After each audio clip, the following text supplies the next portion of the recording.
I'm Mark Seifter. And I'm Linda Zayas-Palmer. And this is Arcane Mark.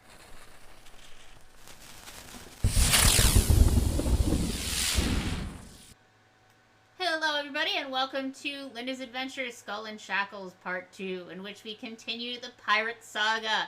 That is the tale of our one-on-one game that Mark and I have been playing for quite a while, that we started at the time of the Occult Adventures playtest. That's right. So before we get back into what was happening specifically, let's give a faster than last time recap of who all we have in the party. Oh, yes. Oh, I forgot to say this before we started the YouTube part, but it's September, which means it's September, which means that subs are 20% off. But XP is still at full. So I'm going to say that now. Let's talk about who is in the party then. We've got 5 PCs. Why don't you do yours first, Linda? Sounds good. So we have Aaron Wetfoot, the shy halfling kineticist who is who can talk to sharks, and Tethys Kybali, the harrowed medium who, as her job before becoming a pirate, was a fake medium, who occasionally used her actual medium powers as a part of her schemes, and who is a tall tale teller and compulsive liar. That's right. And then I was playing the siblings, Rin and Hector Ilium. Rin is a almost manically devoted to the goddess Besmara, the pirate queen, and has been chosen for great things by Besmara according to her campaign treat. And Hector is the sort of most Besmara skeptical, true neutral wave shaman with a very chaotic spirit animal, Pontus, the tide pool dragon, who considers himself an emissary of the sea, and does not know that his wave spirit is actually Besmara trolling him. Then, last but not least, Antiope, or Tai, is a brawler who is just kind of a badass who likes to kick butt and loyal to her friends, but definitely likes beating things up. Mm-hmm. Whose alignment we just had trouble placing between neutral, chaotic, neutral, neutral, evil, and chaotic evil. Or not chaotic, sorry. Yeah. It was neutral, chaotic, neutral, and neutral evil. Yes, it was definitely one of those, but definitely one of those, and we had trouble placing it throughout most of the campaign because it was hard to tell whether she was chaotic or not, and whether she was evil or not. But probably not both. Something alignment is an oversimplification. Go watch our alignment episode. Yes! That sounds about right. So we have, when last we left our heroes, or if you can call them heroes. I mean, they're not really heroes. I mean, Rin considers herself the hero of her own story, and she considers that the options that she offers to people are as heroic as possible for the circumstances and vastly better than, the typical status quo for a lot of other pirates. When last we left our lovable band of seafaring thieves. I mean, we were press gagged in there. Not that Rin wouldn't have wanted to join the group anyway. It wasn't our choice. But yes, it wasn't your choice yet. Yet. Oh, it's about to be. I mean, we had managed to run a counter mutiny to the mutiny of Plug, or at least our propaganda was it was a counter mutiny, and it kind of was, because Plug had gone against the pirate Captain Harrigan. It was counter mutiny. It was a counter. We called it the counter mutiny. This was right after you guys. And we were not supposed to have done that yet. But after you guys ran around on an island where you were supposed to have this whole thing that was set up with Plug going against you guys and other things like that, but you guys were just like, nope, because Rin had taken charge when Plug was still assigning people to the worst possible tasks on the ship that they were worst at, even though they were in the middle of a storm. And we were all about to die. Because it seemed like he would rather have the entire ship go down than not punish people he didn't like. Yes. So when it came to punishing people arbitrarily, whatever, Rin was going to deal with it, but when it came to, being disloyal to the other pirates and the crew, As Besmara says, when you're on the ship together, when you're at sea, you work together, even though she's chaotic. And so when it came to like violating the tenets of Besmara, being disloyal to other pirates, and literally trying to get people killed for, including himself, for no reason, he was just too incompetent. So he had to be overthrown. That's basically how it came down to. So there was a giant counter mutiny, and he and his allies were defeated and rounded up in the brig. Yes.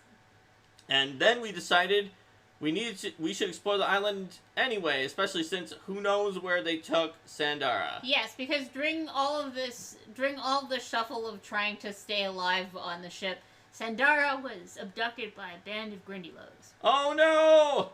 Somewhere on Bone Rack Isle. Well, we didn't know it was called Bone Rack Isle. We just thought it was an island. And yeah. Rin thought an important part about Rin's demeanor is that because of the way Besmara works, according to the teachings of Besmara, if she's amused by you, she'll throw dangerous things your way because it's funny, but then she'll also give you treasure and awesome stuff. So she's basically the GM, Besmara. Like, think about it, right? Mm-hmm. Throws dangerous things your way and gives you awesome stuff. And so, worshipping Besmara, as far as I can tell, is the closest thing towards metagaming without metagaming, because the basic idea is as long as what you're doing amuses this random otherworldly entity who is putting these challenges in front of you for amusement, you will also get something awesome. And so that is Rin's basic mantra. So whenever people tell her, like, be cautious, or like, this random thing that you treasure map that you found probably doesn't go anywhere logically, like realistically, most of these are just fake, or this message in a bottle is probably decades old before it got here. Yeah. Rin says Besmara would never send this unless she wanted us to do something exciting. It would be boring if we just searched for it for a while and didn't find anything. So we're gonna go after that. And similarly, Besmara wouldn't have put this island in our path after we successfully navigated the storm and didn't wreck here, unless there was treasure and challenges, so we're gonna have to deal with that. At some point I could have, like, put some kind of plot hook that wound up being nothing, but it's just to see how Rin would have reacted, but it was funnier that never happened in the campaign. And Hector was always just like, Rin, come on, we don't want to follow this bottle, who knows where, it's not gonna go anywhere good. Oh, go stuff your logic, Hector. That's this is right. Adventure time. Adventure time! So the deal with Bone Rack Isle was that, a bunch of Grindylows had lived there for a long time, and generally this place was kind of off the shipping lanes and out of the way, not a place that got visited Were that there, often. like, but jagged rocks that yes. were problems and that most it was people surrounded by didn't jagged here? rocks, and it was just like, why would people go to this random island off the shipping lanes that was surrounded by jagged rocks? But a few years prior to that, a Chelish scout ship had run aground, and and some survivors made it to shore. Most of them had succumbed to ghoul fever at this point. Weren't they, like, carrying ghouls to use as, like, a weapon against the pirates, and that's why they got ghoul fever, is that they literally intentionally brought ghouls with them on their ship? Yes, I believe like the geniuses that they are. I believe that was the case, at least as I ran it. So there's sort of this island that is surrounded by rocks. There's a bunch of Grindylows that have left these scrimshaw-covered skeletons of those that actually came by here and survived and weren't turned into ghouls. So this whole island is just generally not a very friendly place. There were also, like, these terrible swarms of botflies that gathered around rotting flesh. Oh, we did not like the botfly swarms. They were swarms. Yes, I mean, PF1 swarms, when they're small enough, are a big problem. So, we quickly discovered some of these facts about the islands, although what we didn't know is that in Linda's version, there's actually a survivor who was still alive. Actually, we can look on the XP table to see what order that we fought things in. Yeah, let's see that, because the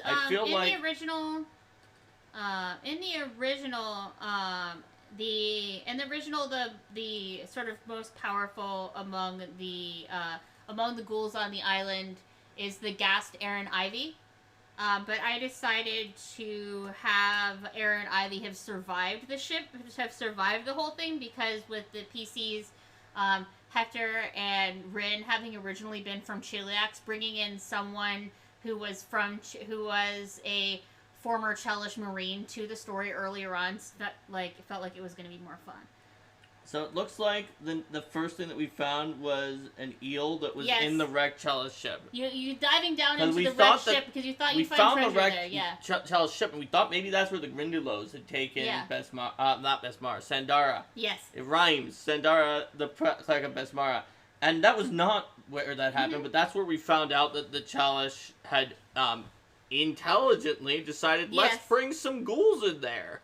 That's a good plan, right? Bringing the ghouls in there. And so we fought the eel. You fought the eel. There were also crabs, which I called giant enemy crabs in here. They were giant enemy crabs. I can't not call any crab that's larger than natural size a giant enemy crab. That's we fought the frogs in the swamp, but after we fought the giant enemy crabs, they were in this coconut area where the crabs were there were trees with coconuts and the crabs were hiding. And that's also where we found Ferusa, who is a coral capuchin, who became Rin's familiar using the typical situation of I think Eldritch Heritage. Eldritch Heritage, yeah, because she has a lot of charisma. She had a lot of charisma. And with the skill, focus, and knowledge. So she got Ferusa, the coral capuchin, who became a foil of Pontus, the Tide Pool Dragon, constantly, because Pontus would try to create a hoard on the ship that he would hide somewhere of money that he managed to trick people into giving to him as, if you give it to me, it's giving it to the emissary of the sea and you'll have good fortune. And then Ferusa would try to steal the money that was in Pontus's hoard. And so that's what earned her the moniker the Treacherous Ape from Pontus. So the two of them had sort of this secret war going on in little nooks and crannies on the ship. That's right. And generally, despite Ferusa's habit of just happening to pick up objects that were left around, just if you have your shinies and you don't guard them, then maybe they might find their way into Ferusa's hands. Rin and some others found Ferusa more trustworthy than Pontus because of Pontus's habit of telling extravagant tall tales. So they definitely had that going on. So it would be Pontus tells the story of what happened when they send the familiars out to scout. It's and Rin's Ferusa, what really happened? I see. And then Pontus what lies be the treacherous ape telling ye? Yes. That is classic Pontus. They also got their own crossover mini adventure that I wrote that was The Mightiest Dragon and the Case of the Treacherous Ape. That was an adventure where Pontus lost some of his stuff and he went on a quest to try to find where Ferusa had taken it until he eventually realized it was Jenkins gremlins who were trying to curse some of the items on the ship to create to make the ship sink, and had stolen some of Pontus's treasure to do that, and Ferusa was actually trying to stop them. And Mark is all I'm not asking you to make anything canonical. Linda was playing Pontus in this adventure. And Mark's all I'm not asking you to make anything canonical. I just kind of want to tell a story about these guys. And then after that, I'm you're kidding. This is definitely canonical. The next session will begin, and then the next session began with the familiars making their report of what happened to the PCs. Pontus being I saved ye from this, and then they asked Ferusa, and it's strangely, Pontus actually did it this time. Strangely? Strangely, I am constantly helping. So, anyway, we gained Ferusa at that point in time, and then what did we get into? There was something else in the sand, I think, that attacked us. You were attacked by an Onkeg as well. Oh, right. We were this whole island is terrible. Then you were attacked by swarms of botflies. Those were the worst. We started hiding from them after that. They were just... Because normally swarms aren't great, but think about what our group was. We had a shaman, a swashbuckler, a brawler, a medium, and a kineticist, aka the one person who could do anything. Yup. And Aram started to earn his reputation as the living siege engine of our ship, who was our secret weapon in all naval combat by also taking down these botflies for sure.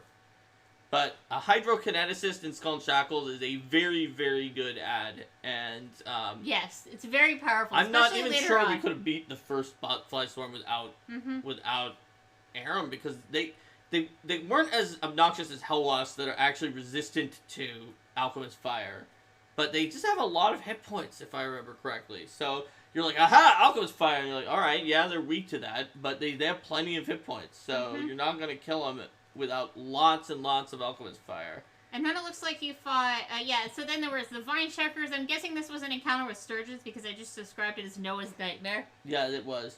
But yes, there were Vine Chokers that tried to choke us out. That one was easier for us because we didn't have that many characters who need to cast spells, so it's like, oh, you want to choke me? It was the start of this sort of meme with Ty, because anytime something happened, Ty would get grappled.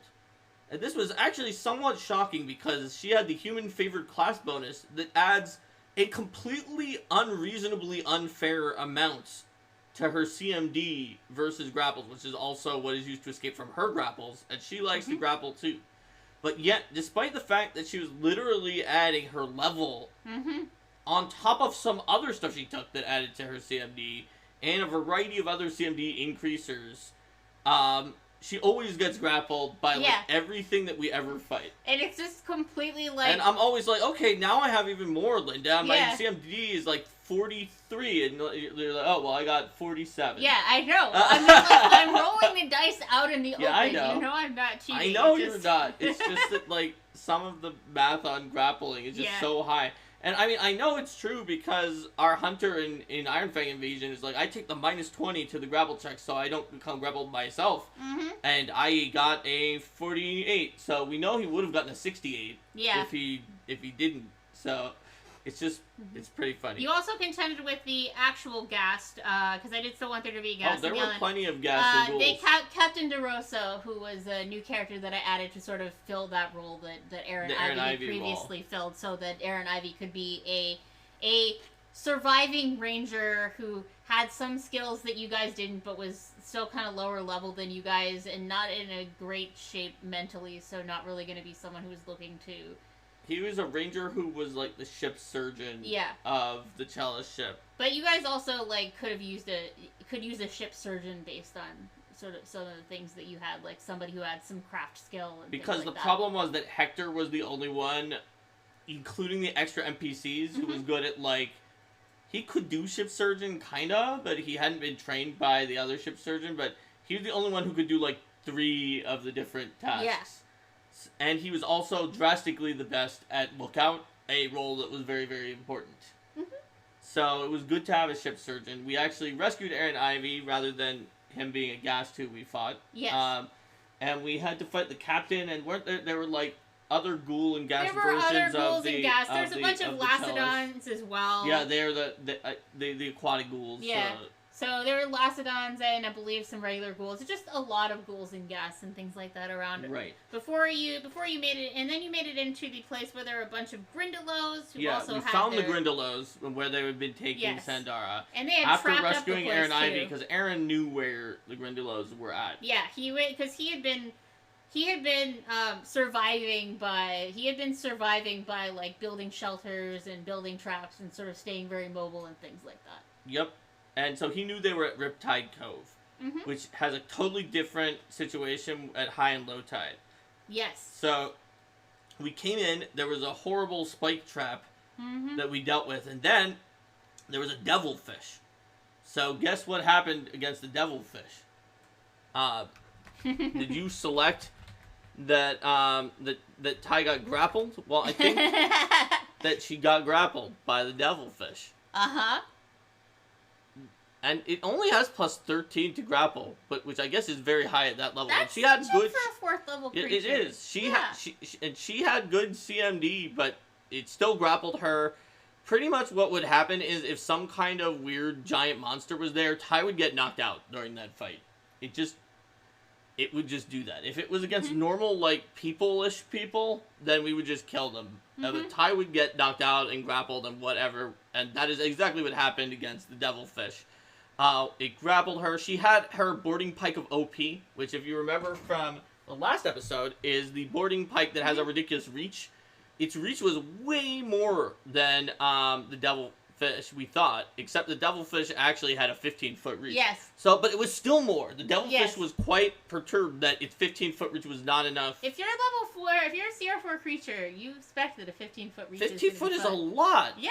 But we had a 20-foot reach, so Yes. Ty actually did manage to trip it and do some things. But as soon as it got its chance, it grabbed her and then did some kind of savage bite, I think. Yeah.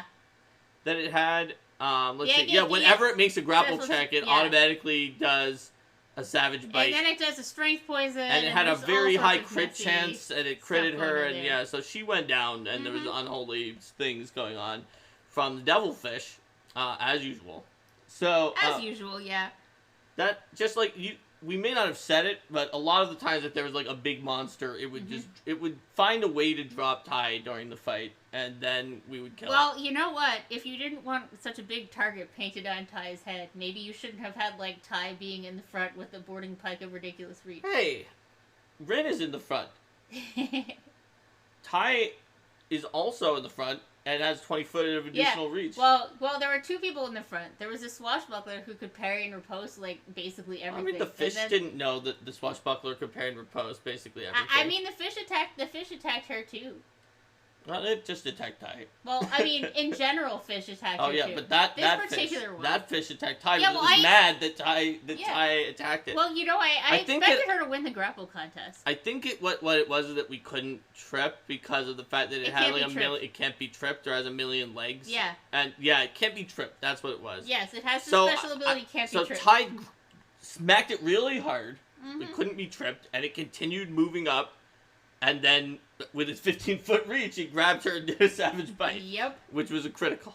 But Ty lived. And I think that the way it does it is tentacles, free grab, which then is a savage bite. Yes. So it just did all of that in one turn. It was like, that was all one standard action, and you were like, yeah. That's what this thing's deal is. So we managed to make it past that, and then after that, I think there was a few more Grindylow encounters. Yeah, a few more Grindylow encounters. They were not very hard. And then you finally made it to the leader of the Grindylows, the Brine Brood Queen, who is also a her druid, her child, the whale. Her child, the whale, who is a Grindylow that she sees as blessed of Labashtu because the whale continues growing and is actually size large when Grindylows are normally small. So she sees pretty large.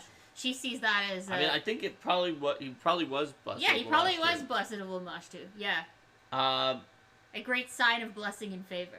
So we had to fight both of those together, and again, like, Aram's ability to make ranged attacks underwater without a penalty at a fairly significant distance was very important. Oh yeah, because this area in general, you guys didn't go in at the super high tide.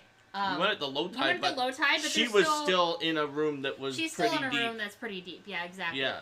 If you go at the high tide, that there's pretty much just like little pockets of area at the top. If you go at the low tide, then there's areas of ground and then pools. Yep.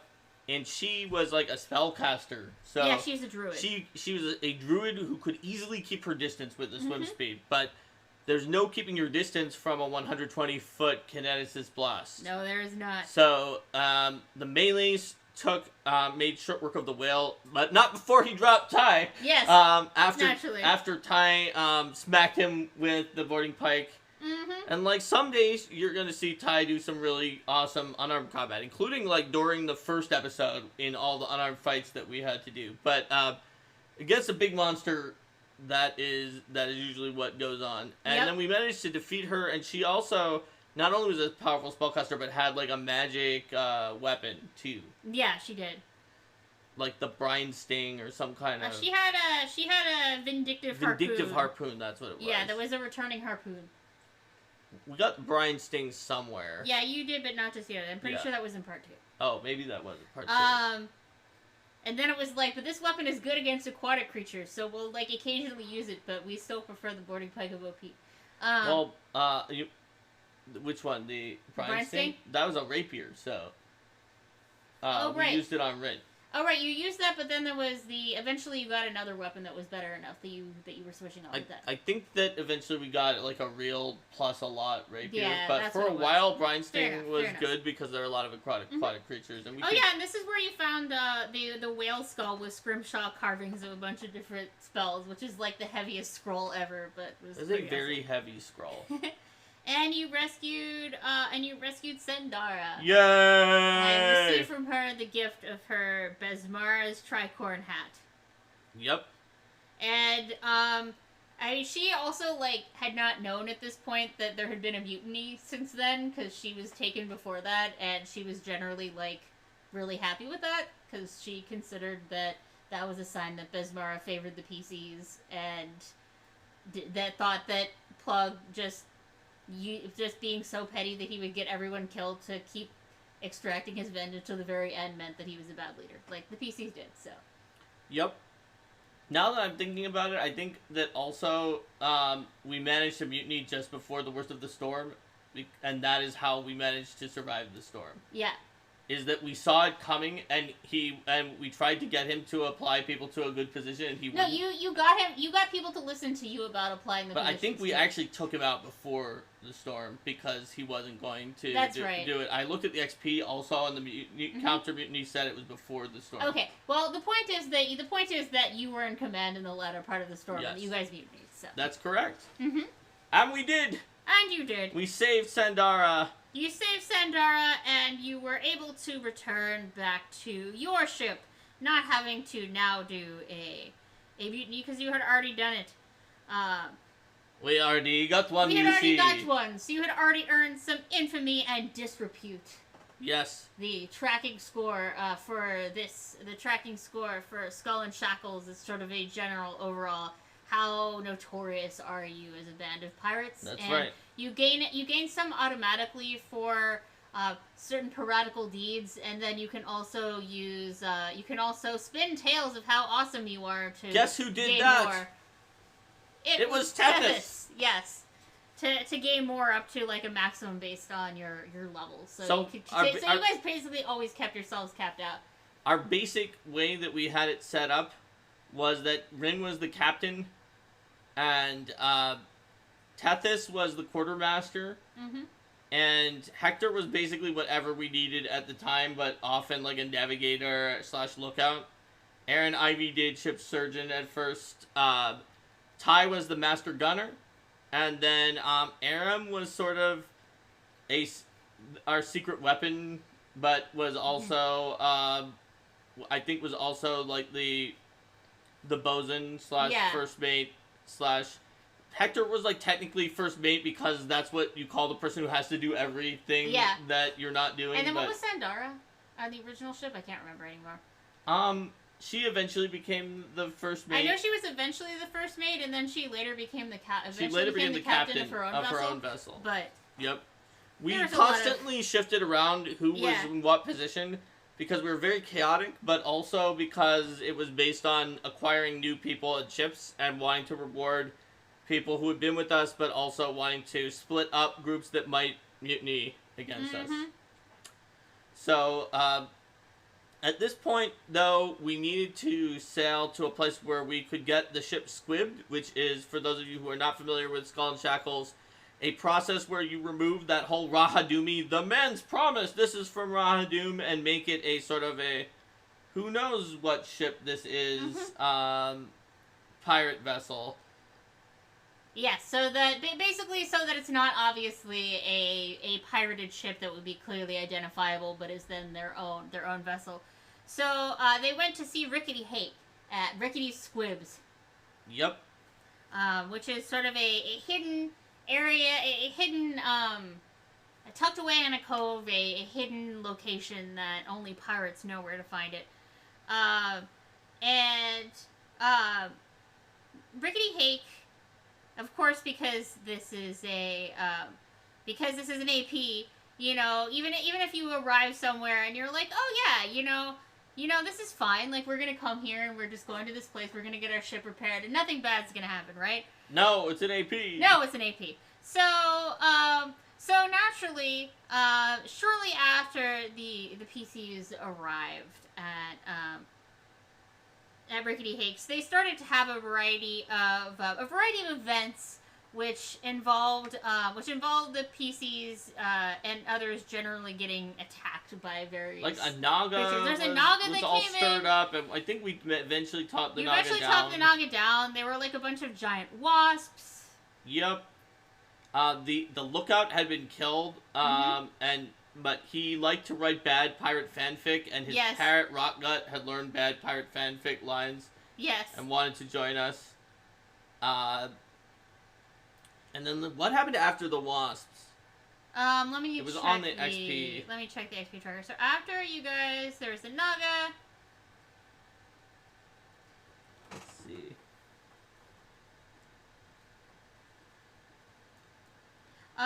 Well, we actually did some other. We did some other things. Wait, but there should have been the wasps.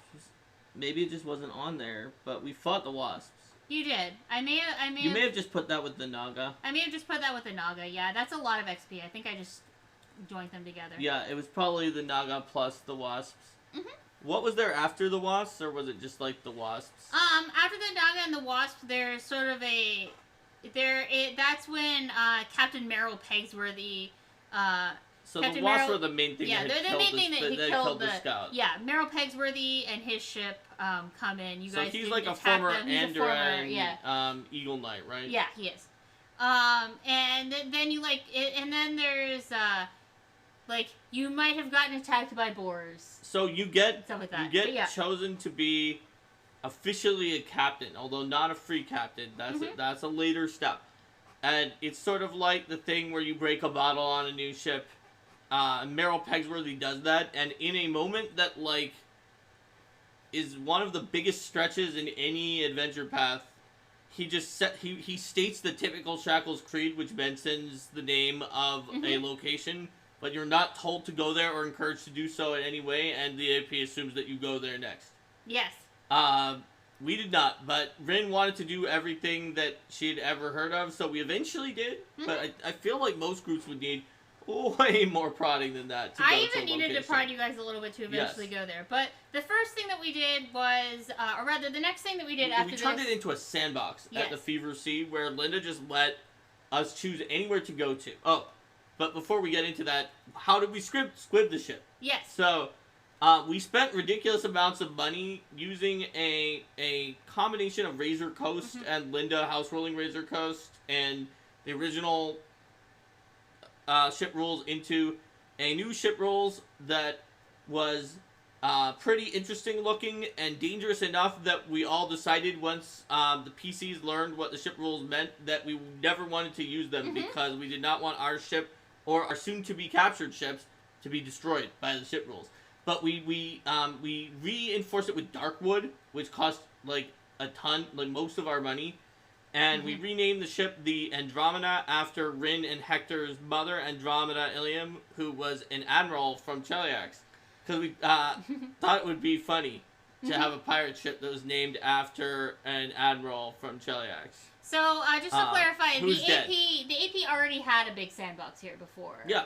Yeah. But you turned it into a much bigger It sandbox. was, yeah, than the big AP sandbox. already had a 14 event sandbox, so it Yes. was already pretty big. But I added a bunch of other ships that attacked you guys. Both ones inspired from, or that you could capture. Both some inspired from the back of the AP, and some others that I came up with. I also brought in the Legendary Games adventure, Spices and Flesh. Yep, that was as, not the only thing you added from Legendary Games. No, it was not. It was one that of was them. the one that I added right here. Yep. Spices and Flesh is an add-on adventure from Legendary Games where you find like I think some slaves that are hidden underneath of a spice ship that you capture, and then you realize that they were being sold to like a mythic sea hag who. Yeah. Mythic sea hags have like the Kalupi-Luke ability to transform people into like marrows and stuff. So there's this whole situation with the mythic sea hag who is like a legendary figure from pirate lore who no one really knew she had become a sea hag. There were like various accounts of what happened to this legendary Another person. thing that was fun too is that the Skull and Shackles AP has a lot of things in the inside cover that's just like it tells you like a short legend about a treasure or something like that.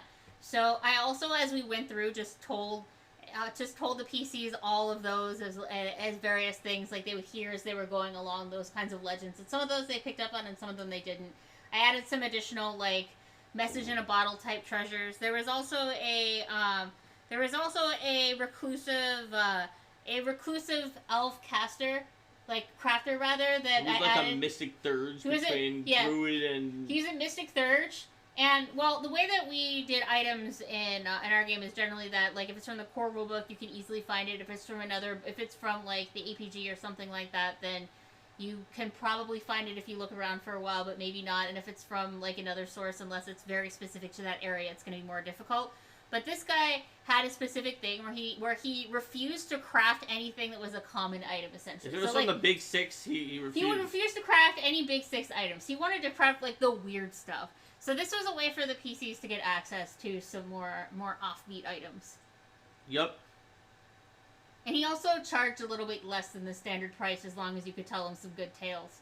Yep, and so we met him, and I think that was around that point in time we found him. He was on one of the islands. Yeah. There was a variety of shipwrecks that we pulled in here. What was that one? The Aranth. That's the name of the elf. Oh, that was the elf. That was for befriending him. I see. that was befriending the elf XP. But yeah, there were all sorts of different ships that we dealt with. There was a ship called the Pelican, which was I think the first ship that we attacked. Yes. If I recall correctly, let's see, which one was the Pelican? I think that's one of the ones from the AP. This is one of the ones from the AP. Pelican. I'm not remembering exactly off the top of my head which one the Pelican was. The search isn't finding. It may have been in one of the other ones. Oh, it may have been from the Legendary Games one that had the extra ships. Or it may have been from part one. Part 1 or any number of other bits. It may have been from part 1. So Yes. Nidalee's vessel with crystal oozes on it. Oh yeah, that's right. And so we thought, why is it dead in the water? That's right. And it actually had a bunch of weird oozes, and there was nobody on there, but there was some interesting stuff that the Nidalees had put on there. Because there were so many cool ship seeds in the back of all these volumes. So I tried to use basically all of them. That was sort of my thought here, is that any little seed of adventure that I had, because the PCs were so much going to jump on everything, I was going to pull all of that together. Okay, that's right. The Pelican was that one that was messed up. So the first ship we actually took was the Ginger Bell, which was also a ship that was from, it looks like was from here. Yes. From the back of part 1. Yes. Although this one just said that they were, I changed their personalities and some other things. Yeah, it looks like it's pretty different. Yeah, well, generally the idea is that they yeah, it definitely was not a slaver ship, because we had just dealt with the spices and flesh. Yeah, so it wasn't as interesting to have another slaver ship. So I used the names and the fact that they were from Taldor, but I changed their personalities to be a group that the PCs might be more likely to potentially decide that they wanted to be allies with, but they may also see as rivals, and I would just see how that went down. Yep. So I believe, if I recall correctly, that Valvarisa and Bethany, who are the names of the captains, were sisters. Yes. And that they were, Valvarisa kind of wanted to do something different than just merchant trading, but Bethany, who was, Bethany the rogue was a little quieter. Valvarisa the bard kind of liked pirates, but maybe wanted to start a pirate thing on her own, but definitely did not want to surrender when we were going to attack this Taldan ship, which we absolutely did. Yeah. And at one point pretended to be a pirate to try to not get attacked. She's like, you can't attack a free captain, but she was lying. And eventually, though, they surrendered, because at this point we had come up with our standard operating procedure for ships, because this was our first ship. Our standard operating procedure was that Rin challenged the captain to a duel. The rest of the team fought everyone else who was on the ship, except anyone was welcome to surrender. If you surrender at any time, you will be taken to the port that we're already going to of your choice, and left there, or you can join our crew and be paid at our extremely high pirate wages that we gave like substantial portions of all the money that we ever got to our crew. Uh, the other option is that you don't do that, but if your captain surrenders, anyone who we've knocked unconscious in the fight, and we don't kill people, we try not to. Ty does non-lethal damage. Anyone who's been knocked unconscious up till that point is also counts as having surrendered if the captain surrenders as well. If you don't surrender, then you're going to have to choose your own horrible fate between, like, death and being sold off or other pirate-type fates. Which is the main thing that really makes the crew, like, not completely heroic, is that they did carry out those threats, however, they rarely had to, because the main point of them was intimidating people into surrendering, and they treated them reasonably well, if they surrendered. Yep. They were pirates. They were pirates. So, at this point, So, we had our second ship, and we had Valvarisa and Bethany, and for as an example of the kind of things we did not make Valvarisa the captain of her own ship again, because she could just say, oh yeah, I'm part of your fleet, and then sail off. Yeah, exactly. So, they were both sent to the Andromeda to watch the Andromeda, and I think that Sandara became the captain of the Ginger Bell, yes, because you trust Sandara the most of the NPCs. Well, of the NPCs who were competent enough to be the captain. So at this point in the adventure, before you guys did like some of the other things that were listed in the original sandbox in the AP, you guys decided to go. You guys knew that there was a festival coming up in the nearby town of Lillywhite, and so this is from Plunder and Peril, which we also did during this time. And so then we jumped into chapter 1 of Plunder and Peril. We were in slow XP. Yeah. We should clarify. We were definitely in slow XP. We were in slow XP. Even with the party of 5 in slow XP, like there eventually came some points where I needed to scale some things up because. Yep. Yeah. So I know we did the Rum Punch Festival, which was a very fun festival of Caden Kalian.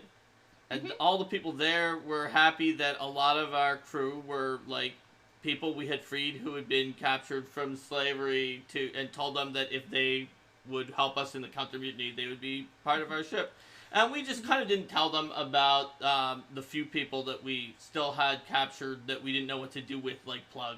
Yeah. Because we thought they didn't have to know about that. They did not have to know about that.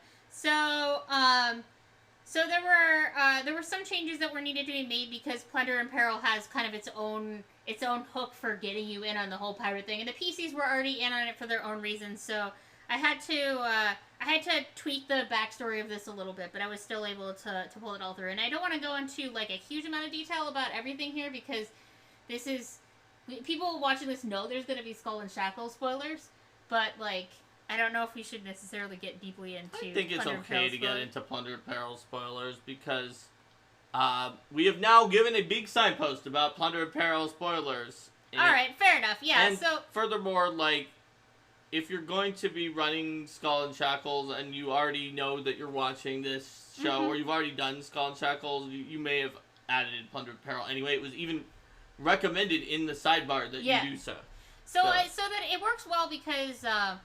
You have sort of in the backstory here then this Captain Verosa Lanteri who shot her husband and co-captain and then put down a mutiny by her Jinx Eater, Hyrix Snowfeather, and then Hyrix left. The mutiny left her ship really damaged, and she was thinking, okay, you know what, and then she sort of hobbles into Lillywhite in the original story just in time for the Rum Punch Festival. And the idea generally there is that she's recruiting and that she recruits the PCs is kind of like the starting idea. But instead she ended up being set up more as sort of like a rival to the PCs who saw the PCs as like these up and coming people who like, okay, these are just these like freshly minted upstarts who think they're so great, that kind of stuff. Yep.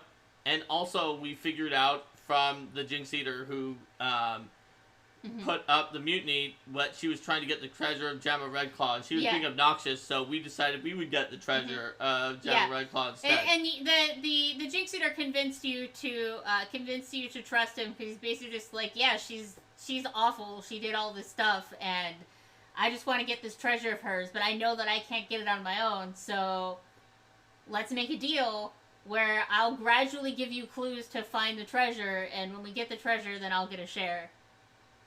Because he wanted to be careful to make sure that he could suss out what was going on with the PCs in case the PCs might be the type to just stab him and leave him for dead and take the treasure all to themselves. So we recruited him, and we were rivals with Verosa for recruiting people at the Rum Punch Festival because we had 2 ships at this point, and we did not have a full crew for those 2 ships. Yes. And we were planning on possibly getting more ships that we might capture, and you needed more people so that you wouldn't be completely skeleton crewed at that point as well. We did have we do have a little bit at this point of a secret weapon that is the people who had been transformed, some of them into marrows and scrags, but we had not found a way to end the effect of the mythic sea hag yet. We told them that we would try, and we would, if they stayed with us until Hector could get break enchantment, he might be able to break it, but that would be a long time.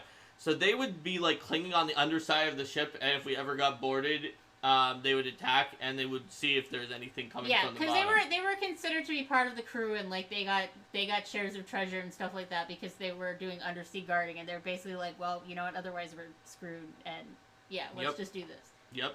We'll get paid. And we'll get paid, and it will get paid if we ever decide we're sick of this captain. We can run away underwater, and we'll still have the money. Yep. So there were all these events at the Rum Punch Festival, and I remember there was one that had like a golden punch fist. Yes. Or maybe it wasn't gold, but it was a trophy of a punch fist that Ty won. And there was a different drinking contest. Yeah, there was a different drinking contest. Totally different. It was way less deadly. So you guys were joking about how, like, oh no, it's like, oh no, this isn't the toxic rum that you this isn't the rum rations that were normal rum rations. This is way less deadly than just drinking rum normally as rations on the ship. Yeah, I think that it was actually like a little bit of a brawling contest that she won the fist from. I think so. And then there was also a race. There was also a race. I think that Rin won the race, but we may have a list of the different contests in the XP. No, it just said Lily White in the XP. Oh, yeah, fair enough, because I guess all the events were combined. Yeah, I just combined all of them because we did them over the course of like that makes sense. A relatively short amount of time. Let's see, this chase thing didn't happen necessarily because of how we did stuff.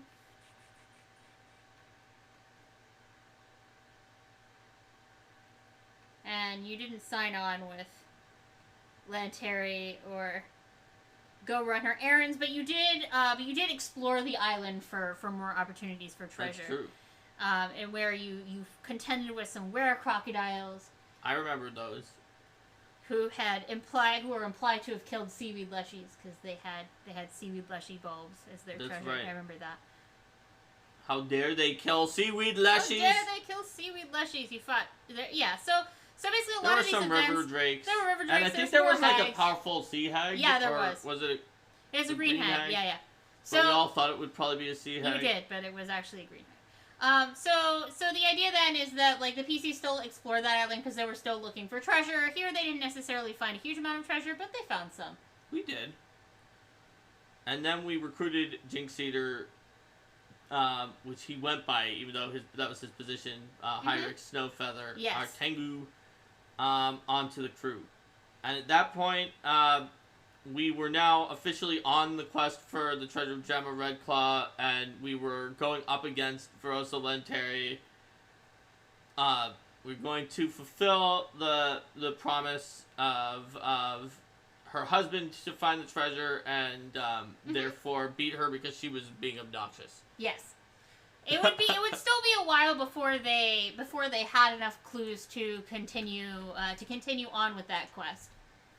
I think there were like 4 pieces. Yeah. And we knew how to find. You knew how to find one of them. So there were 3, I think. Oh, were there 3? I think there were 3. Okay. Yeah. 3 plus the final location. 3 plus of the the final island. location. Yeah. So you knew like some of it, but not all of it. So this was kind of a quest that would be in the back of your mind for a while, what you were generally looking around for hints of, but you were also doing your own explorations and things like that.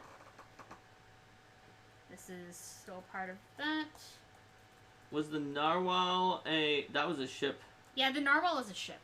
So then we took on our next ship, the narwhal. What was the deal with the narwhal? What's the deal with the narwhal? I think that may have been one of the ones that you fully spec'd out and that had like a ton of really the amount of XP that gave. Because narwhal is the name of a guy, but it's also it might be a ship. The amount of XP that gave suggests that it was a massive thing. But I'm blanking right now. I feel like the narwhal was one of the ones where you created a bunch of officers using the pirate codex from Legendary Games. Oh yeah, I do that a lot. And given the amount of XP here, this gave more XP than like a lot. Oh wait, the narwhal, the loot and plunder, and the merciless Mary. I know what those are. Oh no, of course those are the 3 that were. Those were the 3 that were holding in the barricade against on the island with Besmar's Pearl. Yes. So we found out about an artifact called Besmar's Pearl in a different Legendary Games add-on adventure, which was this Terran's Crown, I believe? I think it was Terran's Crown. Yes, the Terran's Crown adventure. They'd found about the treasure of Besmar's Pearl. So while we were gathering information at the Rum Punch Festival, we heard a rumor about this guy who was just hanging on. He wasn't even going on adventures with it. This artifact of Besmara that helps you find out about ships and other sort of kind of cool story-based abilities, but also mainly that it was a sign of Besmara's favor, and Rin determined that the fact that she heard that rumor meant she was destined to get that pearl. Naturally. Now, I think that you still did actually. I did still make a. I did still use the. This was where we actually had a naval combat stuff. We haven't started out. Yes, and you did use Pirate Codex for those extra ships. So yes, the Silver Narwhal was the original ship of the guy who had the pearl. Yeah, Terran. Terran. The thing is, he had locked himself in his tower, and his first mate had already mutinied him, and wanted to just leave and get out of there. Meanwhile, however, 3 ships have been sent to barricade him in onto this island from a ruthless and very dangerous pirate lord, who. Yes, the pirate lord from because I knew at this point I was going to want to do another Legendary Games adventure, the Scourge of the Steaming Isle. So the character who is set up as the villain of that one, whose name is currently escaping me, and I will. I think that Legendary intentionally also had the connection between them, right? So where is this guy? We were worried about that guy for a while. Ah, yes, Captain Skulbard Craggs. Skulbard Craggs, because he was he had a reputation for just murdering anyone who crossed him. So he wanted to barricade this guy and starve him out and get the pearl. And he sent 3 of his most ruthless ships there to do so. Now, eventually, we actually did not have to fight this guy because of the fact that we, through a series of gambits, convinced Captain Harrigan that Skulbard Craggs was the one who had done, 90% of the things that we had done against Harrigan, some of which were very, very bad to Harrigan. And so Harrigan, in a thing that damaged him and his crew to do, but he did so, he went to this island and basically did the adventure for us, wiped out this Skulbard Craggs for us. What I did there is that I split it out. This island has naturally 2 parts, a Raiders base and a Citadel of the Ancients, so I assume that he defeated the Raiders base part, but then I moved the Citadel of the Ancients onto a different island so that the PCs could still do that sort of cool, eventually they could do sort of that cool exploration with this weird ancient Ionstone stuff. I remember that. Yeah, we did that a lot later. That was a lot later though, yeah. Yep. So Linda moved that over, and then the Raider thing, but at this point we had just gotten Skulbard Cragg angry because here's what we did. We sneaked onto the island using a like an underground sea cave that just went under from a different point, going completely past the barricade. Mm-hmm. So at that point, we decided that we were going to go get Besmar's pearl. So we did so, but in a way that was really, really trolling of Captain Terran. Because we went to his tower, we bypassed pretty much everything. We had to go through some forest. I think there may have been like assassin vines or other. Yeah, there were some Vegapygmies. Vegapygmies. Oh yeah, we befriended the Vegapygmies. Yes. And we made it to his tower, and so at that point, basically, Rin was called out to him from the top of the tower and bluffed that she had stolen his Besmar's pearl with a fake Besmar's pearl. And so he was like, "What? Oh, crap!" And he went to check his pocket or wherever it was on him. It was, and yeah, it was he still had it. But he did not know that an invisible Farusa was right there. So once she knew where it was, Farusa then picked his pocket and then stole it. Just right out from under his nose while we were talking, and gave it to Rin. And then Rin was like, "Oh, so you're so sure you have Besmar's pearl? I don't know." And she held up the real one. He's like, "That's a fake again." But he touched his pocket. He's like, "Oh, crap." Yep. And we actually had Besmar's pearl at that point, and he was not best pleased because he had really fortified up, and he had taken some of the most important siege engines from his ship and just put it onto his tower. And he didn't know what to do because we did not want to go in this heavily fortified. He had archers like out the windows of a few of his loyalists. Yeah. Some Magus was in there. So eventually we decided to just go back to the Silver Narwhal, and we teamed up with his I think Alessandra. Alessandra. His mutinous first mate. And yeah. She at first she's basically just like, "Who the hell are you? Why shouldn't I shoot you where you stand?" And then you're like, I have Besmar's pearl. It's like, I have Besmar's pearls. Also, do you see Scragg's ships out there? They're all going to kill you unless you team up with us. We'll help you take out Scragg's ships. So, at that point, she agreed. We hold up there with her and all of her people in case Terran actually launched an attack. He tried to send, like, the Magus out to trick us into something, and eventually the Magus agreed to a one-on-one duel with Rin. Like you do. Which Rin easily won. Well, because, I mean, he was there alone, and we had, like, 40 people. Yeah. No, I mean, it was it's a better deal for him than fighting 40 people. No, it definitely was a smart move for him, but it's just funny because one-on-one duels with Rin never go well for anyone in this entire AP. I mean, he is a Magus, right? He does a lot of damage with his shocking grasp. So, yeah, Rin crushed him in the one-on-one duel and just humiliatingly defeated him, as usual for one-on-one duels with Rin. And eventually all of Terran's people, like, deserted him. And at that point, when we didn't have to worry about Terran attacking us... Yeah, because Terran's people had seen the commotion when he got Besmar's pearl stolen from him. They were already on edge about Alessandra's mutiny, and the fact that they were being surrounded by Scrag ships, and there was this other pirate who was here. And we outdueled the Magus. They outdueled and at that the point, Magus. they just turned Terran over because they wanted to join with us. Yeah. So that worked out. But we had to deal with Scrag ships, and they were not insignificant. Linda really packed them with some powerful Pirate Codex characters. So I actually statted all these ships out just in case you guys did ship combat. But you generally avoided ship combat as much as possible because of the chance of it damaging your ships, and used other strategies like swimming through the water. With invisibility sphere. But this was before the point when you were able to use your favorite strategy from later in the campaign, which was having the hydrokineticist manipulate water to create a sinkhole that would trap the ship, not able to fire anything at you until you got close, and basically fired at it from the high ground down in the...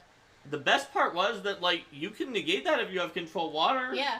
And they sometimes did. And so he was like, okay, and he just did it again. He just did it again because he had it at will, and they didn't. They did not have it at will. Yes. Some enemies got smart and like had control water, but it doesn't matter because he'll just do it again. Well, it was even funnier when other ships would use control water on you guys, which did happen a few times when they had like high level like druids and other stuff like that, and they would just like, "Ah, we've got you," and you're like, "Nope." Nope. Break time. So we did sneak onto the enemy ships and attack them, and what we basically did was we sneaked onto the first ship, and we did not want the other ships to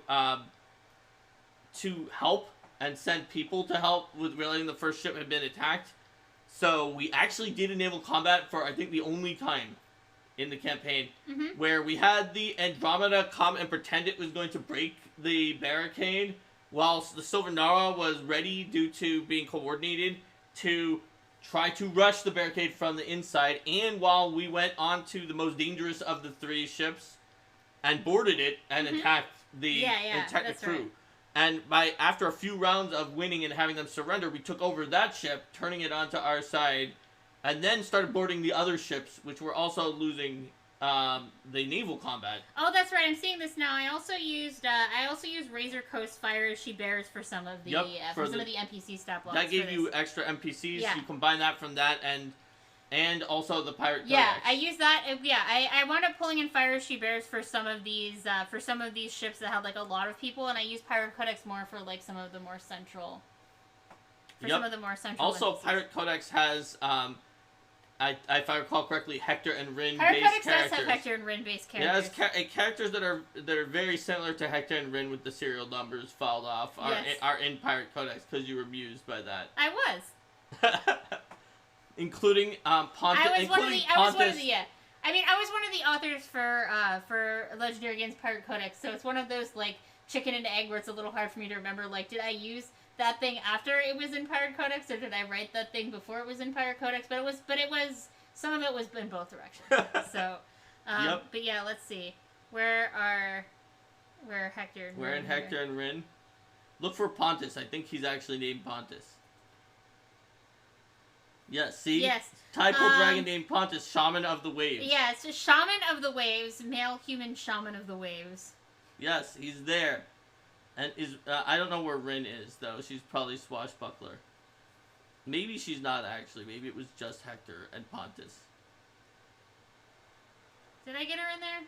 Maybe not, actually. Maybe it was just Hector. I may have just had Hector. Hector. You really just wanted to have Pontus. Yeah, I did. Yep. Oh yeah, there was already a swashbuckler of that level in the. Yep. In the adventure. No wait, is that her? No, maybe Daring Swashbuckler is Rin. Get her in there. It might be. Unclear. It never said whether they were a captain or not because you could use them for whatever you needed them for. Right. So it wasn't going to be like Swashbuckler Captain. It says it's on page 10. Either way. No. Anyway, it doesn't matter. It doesn't matter. The main point is that Hector was and Pontus no, here it is. Oh yeah, there it is. This swashbuckling pirate captain has recently gained the acknowledgement of a powerful assembly in the Pirate Isles. A devout follower of the pirate queen, she will loot first and ask questions later. Those who allow her to take their plunder without significant resistance may be sent on their way, but she is more than willing to take up arms against the others. She captures her opponents alive rather than killing him, seeing their deaths as a waste of profit. There we go. Yeah. And it has a message in the book. It even has like a bottle of messages with cryptic instructions to hidden treasure, which has one of the clues for one of the messages in the bottle that you used in our campaign. Where Earth splits and ashes fall. Yeah, where Earth splits and ashes fall. Predicted Age of Ashes. Smoke rises over the sea, falling on Islands 3, follow blood signs on Shark's Tooth and Richie B. Yep. It is actually a riddle that that has to do with the geography of the Shackles, and then you could narrow some more things down by searching from there. Yep. There you go. So Ren and Hector made it in, but not Ty, Aram, and Tethys. Well, I mean, obviously Tethys and Aram were going to have trouble making it in there at this time because the Occult Adventures wasn't out yet. Spooky. Also, she was a cutlass user instead of a rapier user. But that's fine. It was pretty similar. It's pretty similar down to her personality. So we managed to take all 3 of those ships. So we wound up getting the Silver Narwhal and whatever those 3 ships were called. Let's see, there was the Merciless Mary and the Loot and Plunder. Yeah, there was maybe were there only 2? Was it just that, or was there a 3rd one? I seem to there remember was there was one that was really kind of strong, and the other 2 there were not. There was the Merciless Mary, the Loot and Plunder, and there was one more. The Jolly Juggernaut. The Jolly Juggernaut, yeah. The Jolly Juggernaut was the other one. Yeah. And Final Port was another ship that you guys fought another time. There was. There was also the Second Chance, which I'm not seeing here, but I thought we can kind of earlier than this. Yeah. Something like the Second Chance. Yeah, these were the ones that were like part of...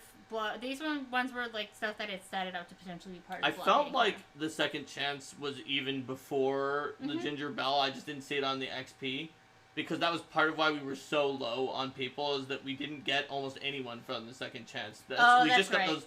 No one named. We just got those basic Andoran people who had the basic Andoran sailor stat block. Let's see. I don't know why the simultaneous voice reminded me, probably because it's slightly good creepy, but I wish I still had the Year of the Open Road harrowing now that we finished it, so I know how we matched up. We were only at 116, 117 then. Oh, the harrowing about how Year of the Open Road would go for... from our episode? Yeah, from the Harrow episode. I think it matched up pretty well. But, oh yeah, no, I totally, I didn't give anything away, but but once I finally get that up on YouTube, and, if you go back and watch it, there are things that didn't mean anything, but would mean something in hindsight. Woo! So, let's see. We did take on this Andoran ship earlier. I think it wasn't on the XP, probably because it was added to something else from that session. Yeah. That was, we didn't get very many people from that, just some basic sailors, and that's part of the reason why we were down on things. Oh, wow, Avondale is raiding with a party of 22. Thanks, Avondale. Hi, Avondale. Welcome, everybody. Welcome, welcome. Let me give XP to everyone now for the last few minutes, and everyone from Avondale's party will get the XP. You get XP as if you've been here for 20 minutes, everybody. Yeah, that's right, and you only were here for like a minute. It's like 20 times as awesome. Raid! Hi! So, we're talking about... Pirates! Pirates! You have raided the pirates. You have raided the pirates. It's we're talking really about my Skull and Shackles campaign. That's right. And in this Skull and Shackles campaign, we have made it to a very sandboxy part that combines a lot of third-party supplements with Plunder and Peril, and part 2 of Skull and Shackles for just a very sandboxy pirate themed situation. That's where we are right now. So at this point, they have just come off of their giant. They've just come off of their giant attack on this island of Terran's Crown.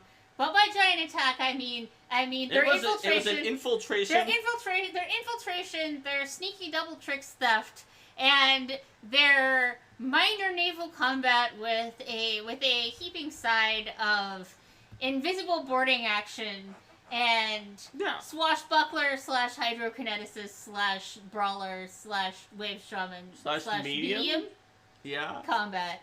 So they were. It was pretty hectic. It was one of the hardest days for this group. I mean, just that they ever had. I mean, just looking at the sheer XP numbers. How much XP did we get that day? You got over a level. We got over a level for one day. Because we took down, like, the officers and crew of 3 ships, but we also stole an artifact, tricked this guy into sending his top lieutenant to duel the swashbuckler, and then got him kicked out. I will point out that if you were willing to risk the possibility that your precious ship took a little bit of damage, then, like, the ship could have done some of that for you, as opposed to, you did all of it. That was if we had sunk one of those ships. That would have been worse. Then we wouldn't have had another ship.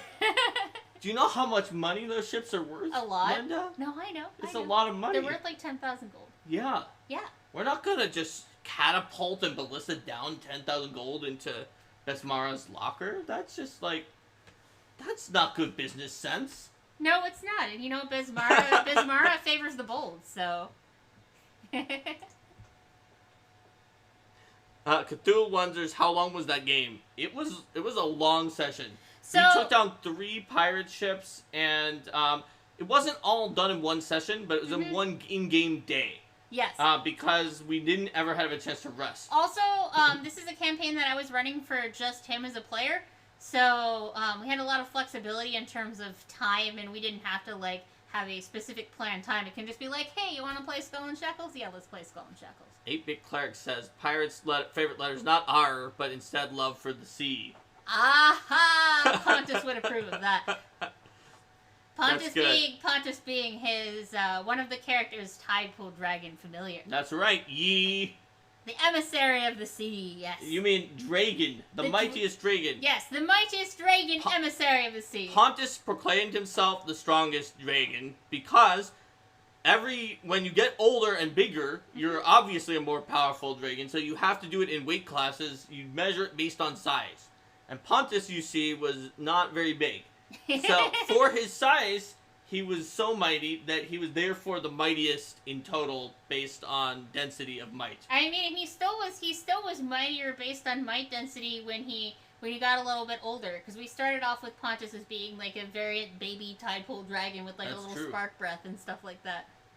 But he was so much stronger than other Tidepool Dragons, he actually impressed this female Tidepool Dragon that we found later on, where she was like, wow, because he had all of these skills from having the hit dice and the skills of the shaman. Mm-hmm.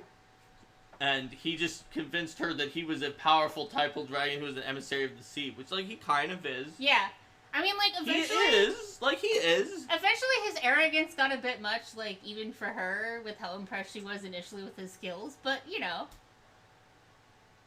He is an emissary of the sea. He is an emissary of the sea. Yee. So we had this new artifact. Yes. We also didn't allow anyone to escape, but to tell that horrible guy, whatever his name was, that we had just taken out his blockade, Captain Scragg, but he could put 2 and 2 together by the fact that we obviously have Bismarck's Pearl now. It's like, I put under siege this island where the guy is holding up with Bismarck's Pearl. This captain... Somebody took over all the ships that I sent here. Nobody is left on this island, and this captain is sailing around bragging about having Bismarck's Pearl.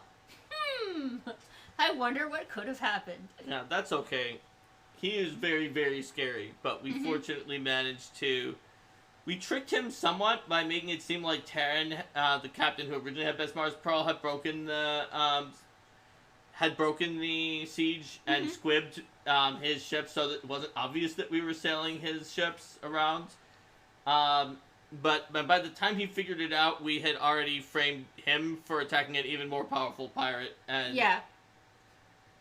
I mean, all you gotta do is keep framing people so that your enemies go after each other, and then you're the one who's left with the treasure. It's the pirate way! It's the pirate way. What did we do after that horrific blockade? Well, you guys decided that it was high time to raid some more ships on the high seas. Well, I mean, the ships are the ones that came to us. Well, there were some ships that came to you Which one guys. came to us next after that? So there was an Aspis consortium vessel that decided... Oh yeah, which one was that? That decided that it would be a good idea to... That decided that it would be a good idea to engage with you guys, and that was really not wise. I wouldn't have if I were them. Mm-hmm. So that's where we got the Kurstov. Wasn't there like a hobgoblin ship? Yeah, there was or the something? hobgoblin ship that also attacked you guys, and I am blanking on which one was the hobgoblin ship. Is it the Devil's Pallor? Or yeah, you're right. No, I think that was the Devil's Pallor, the hobgoblin ship that attacked you guys. Or is the Devil's Pallor a different one of the many ships that attacked us? There's a lot of ships that attacked you guys. And a lot of ships that you guys attacked. Now, I the think hobgoblin, I think we eventually figured out, was a free captain. But yeah. And we're not... Free captain not supposed to attack other free captains. We were not technically free captains yet, but if we were being attacked... Yeah. That was one of the few times they attacked us. Yeah. Wasn't a great move for him. No, it really wasn't. And we took him down. They did not surrender, like, to to the person, none of the hobgoblins would surrender. They had a very strong morale. Most people surrendered to us, and we just let them out on a nearby port. Also, the EP assumed we were gonna just like raid coastal villages, and we refused to do that because they're coastal villages. They're just there on the coast. We raid ships that we raid ships, especially ones that attack us. Yes. Ships are where the treasure is, and there's there's not really glory in attacking defenseless villagers. No, that's not right. It's not exciting. Besides, Besmara blessed you with an uncommonly high number of ships. Well, one of the things that we joked about throughout this campaign is that because there isn't really that much trade from areas south of the Shackles to areas north of the Shackles, with the exception of the trade in Sargava, as it was at the time, where they weren't allowed to attack Sargavan ships because Sargavans had bribed them a massive amount. So it was like, based on the economics and the trade, like there really shouldn't be that many ships who are like, you know what we're gonna do? We're gonna sail through the pirate. Why would you even sail through the Shackles? So normally then, what pirates would have to do is like in large numbers they're gonna have to sail. They're gonna have to sail north, to hit some of the shipping lanes closer to Cheliax. But I kind of came up with some more reasons why ships might be in some of these areas. And then we just let it be the blessing of Besmara that an uncommonly high number of ships were coming through. And that was even something that the PCs discussed. It was like, this is not a normal number of ships. And the pirates they were talking to, like, didn't really believe them that they'd managed to capture that many ships in such a short amount of time. We have Besmara's Pearl. Look how many ships we have. They're all here. You can see them. Well, Besmara's Pearl also let you ask the Pearl if it was a good idea to attack a ship. That's right, because we also found a ship that was like a giant Chelish pirate hunter. Yes. That we asked the Pearl, and it said, "Do not attack that ship," and so he ran away. Yes. The Dominator. The Dominator. Yeah, the Dominator. The idea with the Dominator is like, yeah, you should just run when you see that ship. Mm-hmm. You are faster than it, but it is really super reinforced with high-level people, and you probably shouldn't. Yeah, it's that thing in the video game where you just run. Yeah. I mean, the interesting thing was that even with how I buffed it, I wasn't positive that guys would have completely lost if you took it over, but I figured that I buffed it enough to make it enough of a bad idea that it should have been like something you probably had to retreat from if you tried it, and maybe you'd get something clever and you'd pull it off, but... Yeah, we just didn't fight it at that point. It seemed like a bad choice. At the point where we found the Dominator. But we have Besmara's Pearl now, and we had found it. It was on the way to one of the clues about Gemma Redclaw's treasure, which was that I think that the wreck of one of the ships that Ferosa Lantari's husband had used was in the domain of a powerful brine dragon. Yes. Kelazar, the brine dragon. Now, a brine dragon is much more powerful than a typal dragon, but for his size, Pontus is more powerful than Kelazar. And you know, Pontus's bravery and just striding right up to Kelazar was impressive enough in and of itself. I feel like we also at some point encountered Commissant Weirds, but that may have been later. No, you did. You did while you were sailing about in that general area. And they just zap you when they're communicating with you. Yes. But Pontus said he was the emissary of the sea, so he went and he took the electricity damage and talked to the Commissant Weird and tried to get it to stop doing a storm. Like, he earned his keep for, like, up until that point, other than, like, pranking people to get them to stop punishing Rin. Like, he had not necessarily done that much emissarying just because there wasn't any chance. And this is where people get to see that, like, he actually does go up and talk to dangerous sea creatures because he thinks he's the emissary of the sea. Yeah, and I mean, Kelazar the brine dragon appreciated the bravery of this very tiny dragon. Recognized that if this very tiny dragon stepped out of line, he could easily crush this very tiny dragon, but was like, yeah, you know what, this little thing has spirit. And Kelazar eventually, through a long series of skill checks to convince him and butter him up, partially by Pontus, allowed us to go into the area and find the clues that were there. Yes. But let's continue more about these clues from Kelazar the Brine Dragon next time. I think this is a good place to stop. And by stop, I mean let's say goodbye to YouTube, but do a little bit more with Twitch. So, bye YouTube. See you next time. Bye.